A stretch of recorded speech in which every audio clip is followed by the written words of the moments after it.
Tesla might have a new problem in 2026, and it's not coming from Detroit. It's coming from China. The Maextro S800 just launched with flagship-level range, ultra-fast charging, and interior quality that rivals and in some areas exceeds Tesla's premium lineup, and it's priced aggressively for what it offers. That alone wouldn't matter. But here's the shift. Chinese EV brands are no longer just cheap alternatives.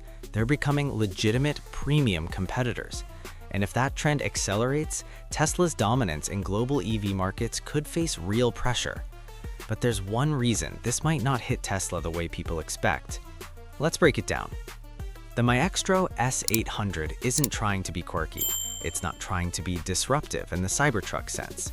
It doesn't scream for attention. Instead, it focuses on refinement. You step inside and it feels deliberate. Real materials, clean stitching, a properly integrated infotainment layout. Not futuristic for the sake of being futuristic, just polished. On paper, it competes where Tesla built its reputation: range, performance, and tech. Fast charging speeds that are closing the gap, competitive battery efficiency, driver assist systems that feel confident rather than experimental. And here's what's different from 5 years ago. Build quality. For years, Tesla got away with panel gap complaints and minimal interiors because they were the innovation leader. Buyers tolerated imperfections because the tech was ahead. Now, Chinese manufacturers are entering with tight assembly, strong material choices, and increasingly mature software ecosystems.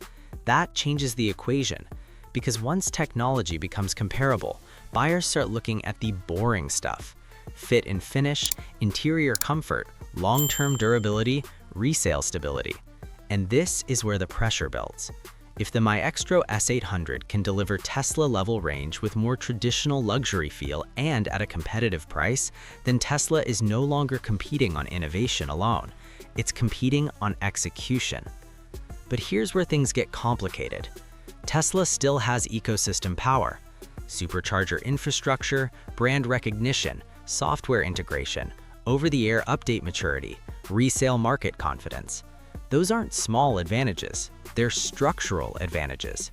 The Maextro S800 might match specs, it might even beat Tesla in perceived luxury, but breaking consumer trust in established markets like the US is not easy.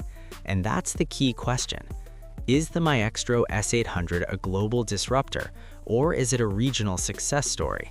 Because right now, Chinese EV brands dominate their domestic market through scale and aggressive pricing, but scaling into Western markets means dealing with regulation, distribution networks, service infrastructure, and political friction. That's not a simple leap. Still, ignoring it would be a mistake. The EV market in 2026 looks very different than it did in 2020. Back then, Tesla was the only real option for high-range EVs. Today, buyers have choices. Rivian refined the adventure luxury niche. Legacy brands are stabilizing their EV production. And now Chinese brands are proving they can build high-spec vehicles that don't feel experimental. The Maextro S800 represents something bigger than one car. It represents the closing of a technology gap. And when that gap closes, competition shifts from innovation to brand loyalty and ownership experience. That's where Tesla's real defense begins.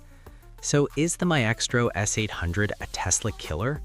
No, not yet, but it is a signal that the EV race is no longer about who moves first, it's about who executes best at scale. And in 2026, that race is getting a lot more crowded.